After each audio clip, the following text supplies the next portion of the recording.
जे गुरु देव आणि मनुष्याचे शास्त्रहंत सम्यक समृद्ध तथागतांचा सद्धम्म तथागतांच्या पावन पवित्र मार्गावरती आरूढ असणारा पूजनीय भिक्खू संघ या बुद्ध धम्म संघ या तीन रत्नाला त्रिवार अभिवादन करून तथा विश्वरत्न फक्त भारतरत्न नाही विश्वरत्न बोधिसत्व डॉक्टर बाबासाहेब आंबेडकर यांच्या धम्मक्रांतीला शेवटच्या श्वासापर्यंत समर्पण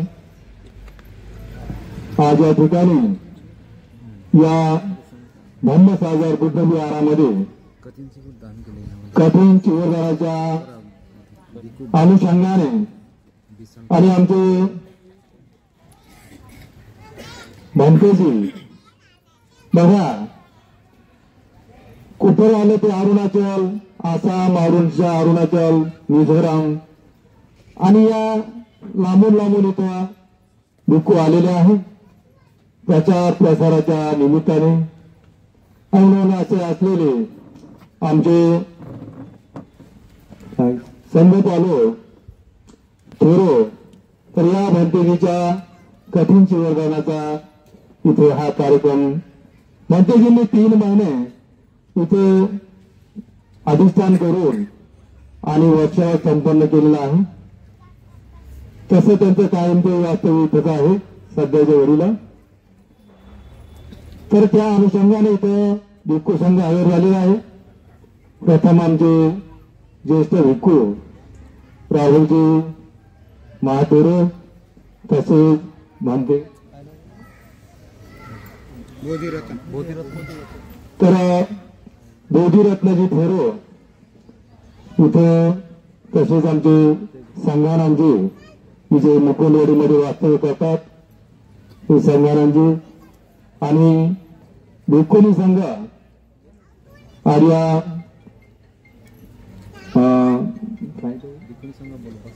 भिक्खुनी संघ या ठिकाणी सामने संघ इथे हजर झालेला आहे तर प्रियजन हो वेळ मात्र थोडा आहे आणि थोडंच बोलायला सांगितलेलं आहे सुखो बुद्धानंदोत्पाद सुखास धम्म देसना सुखा संगत्स सामग्री समज्ञानं तपो सुखो सुखद आहे बुद्धाचा जन्म सुखकर आहे धम्माची देसना सुखकर आहे संघाची एकता आणि सुखकर आहे सामूहिक तपस्या तर बाकीचं मी जास्त काही बोलणार नाही तर इथे महत्वाचा मुद्दा आहे जीवनामध्ये शांती प्राप्त करायची असेल तर आम्ही प्रथम दान दिलं पाहिजे कारण ती पारमी आहे नंबर 1 ची आणि म्हणून प्रथम दान दिलं पाहिजे दुसरं म्हणजे शिलाचं पालन केलं पाहिजे निष्क्रम पारमिता जी आहे निष्क्रमण पारमिता आणि मग निष्क्रमण पारमिता कोणती आहे की जे म्हणते की समोर बसलेले आहे की त्यांनी घरदार त्यागलेला आहे आणि घरदार त्यागून ते धम्माचा प्रचार प्रसार करीत आहे उपासकांना घडवण्याचं काम करीत आहे तर हे त्याला निष्क्रमण पारमी म्हणतात तर प्रियजन हो आपण सुद्धा जरी गृहस्थी जीवनामध्ये असाल पण या पारमिता पूर्ण करण्यासाठी तुमच्यातही काही कमी नाही एक 10 दिवसाचं घरदार त्यागायचं किती दिवसाचं 10 दिवसाचं घर त्यागायचं आहे घरदार त्यागायचं लेकरं बाळ त्यागायचे आहे कारण त्यागाशिवाय काही मिळत नाही आणि म्हणून कशासाठी त्यागायचं आहे डोक्याचे मुंड नाही करायचं नाही ऐकून जा आपसात मात्र बोलू नका इकडे लक्षपूर्वक ऐका डोक्याचं मुंडन करायचं नाही तर श्रामगिरी संघ निघाला आणि आम्ही तिकडेच बावळेपणे ते वेळ खर्च केला मी वेळ खर्च केला म्हणतो इकडे लक्ष द्या पूर्णपणे कारण काही मिळालं नाही श्रामगिरी दीक्षा घेऊन काही त्यांनी तिथं ध्यान केलं नाही काही नाही कोणी ते भरतीची ध्यानी नाही आमचे कोणी वाईट वाटलं कोणाला वाटू द्या भंतेजीलाही आणि कोणालाही तर मी सत्य बोलतो तिथं ते वेळ खर्च करणार तर 10 दिवस वेळात वेळ काढून विपसना साधण्याचं शिबिर केलं पाहिजे. तिथं मात्र मनाला बदलण्याचं काम होतंय. कपडा बदलला म्हणून माणूस बदलत नाही हे समजून घ्यायचं आहे. तेही अहंकार वागतो. मी श्रामदेव दीक्षा घेतली होती, माहीत श्रामदेवी झालते, अमुक झालतं, हे केलं ते केलं ते केलं. अरे हे अहंकार तर आम्हाला तोडायचा आहे ना. अहंकार हा सर्वात मोठा शत्रू आहे मनुष्याचा. धम्म मार्गामध्ये पुढे न जाऊ देण्यासाठी अहंकार हा सर्वात मोठा शत्रू आहे. म्हणून तो ताण्याच्या माध्यमातून, शील पालन करण्याच्या माध्यमातून आणि घरगा त्यागून विपसना साधनेच्या माध्यमातून हे आम्हाला अहंकार तोडता येतो बघा. कारण तिथे जाऊन 3 दिवस 3.5 दिवस आनापानसतीचा अभ्यास होतो. 3.5 दिवसानंतर विपसना दिली जाते आणि त्यानंतर विपसनेचा अभ्यास करायचा आहे. तर काय आहे आनापानसती आणि विपसना हे थोडक्यात मी सांगणार आहे, जास्त वेळ घेणार नाही. तर आनापानसती जे आहे, श्वास येतो आणि जातो, जो नैसर्गिक श्वास आहे. श्वास कसा आहे? नैसर्गिक श्वास. त्याला जोरजोरात घ्यायचं नाही, त्याला रोखून धरायचं नाही आणि त्याला मात्र जसा आहे तसा नैसर्गिक श्वास, स्वाभाविक श्वास तो जसा आहे तसाच आणायचा आहे. त्याला आनापानसती म्हणतात. मात्र हे जसं काही प्राणायाम हे ते भानगडी जे आहे, तर हे योगाच्या नावाखाली त्यांनी ते आमच्या तथागत सम्यक संबुद्धाची विद्या हिचं हे दुबळून टाकलेली आहे. म्हणून ते करायचं नाही, त्याचं फक्त स्वाभाविक श्वास आणायचा आहे.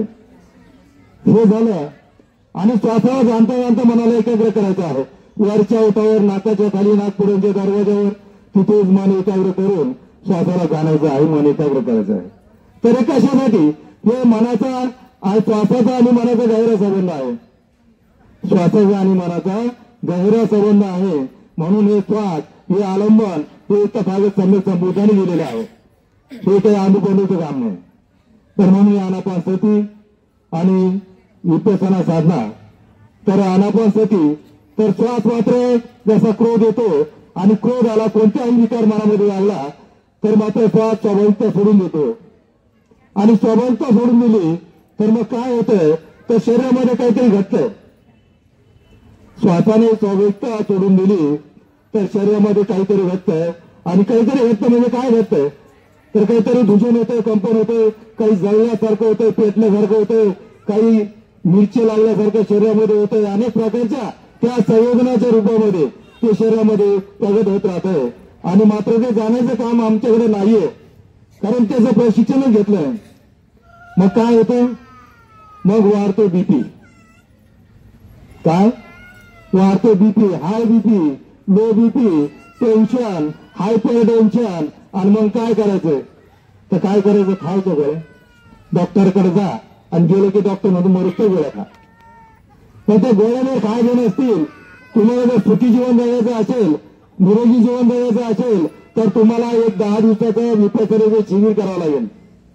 आणि त्याही नंतर ते सांगतात वर्षाला एक करीत राहा. हा, तर ते गोळ्या खायचे नसतील. आणि मी अनुभवातून बोलतो, हे मात्र गोळ्याच्या सांगण्यावरून नाही किंवा कोणत्याही याच्यातून बोलत नाही. तर ते जाणण्याचं, तर ही जीव रासायनिक प्रक्रिया शरीरामध्ये घडत राहते आणि ते घडत असताना ती आम्ही बेसावध राहतो, कारण आम्हाला ते माहीतच नाही ना कसं जाणायचं. आणि म्हणून ते आम्ही त्याला जाणणं शिकलो पाहिजे. विपसना साधना आणि मैत्री आहे. तिसरा भाग काय आहे? मंगल मैत्री. तर ही मंगल मैत्री कशी आहे? ही शेजाऱ्या पाजाऱ्यांच्या प्रती, आमच्या परिवाराच्या प्रती, प्रथम स्वतःपासून, पहिले स्वतःपासून आणि नंतर आमचे ज्ञातीजन आहे, कोणी गुरुजन आहे, माता पिता आहेत, कोणी जवळचे शेजारी पाजारी आहेत, कोणी नात्यातले, आणि असे सर्वांच्या प्रती ही मंगल मैत्री केल्या जाते. तर मला दुसरं काही प्रवचन द्यायचं नाही, भंतेशीने वेळ थोडा दिलेला आहे. तर म्हणून ही मंगल मैत्री. तर ही मंगल मैत्री कशासाठी आहे? तर ही मंगल मैत्री याच्यामुळे 11 गुणांचा लाभ होतो बा. तर 11 गुणांचा लाभ होतो. तर ते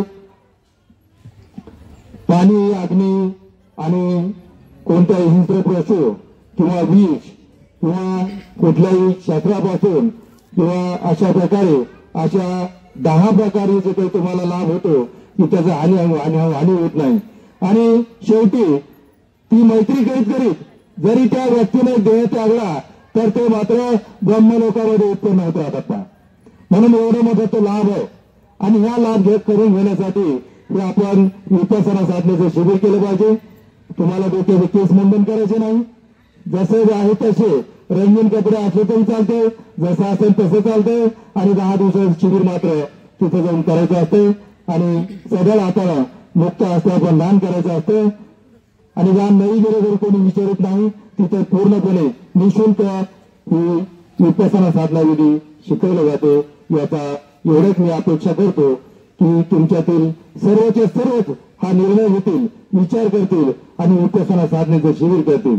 सामनेरी बनायची गरज नाही, मग काही अनागारी का बनायची गरज नाही. घरातच राहून तुम्हाला प्राप्त होतं.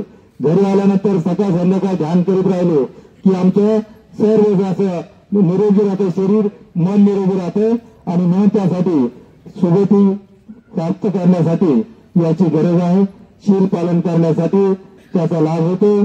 आणि म्हणून विपස්සना साधना ही करीत राहावं. तर म्हणून ही सामूहिक तपस्या काय आहे तर हे मात्र तिथे गेल्यानंतर कळतं.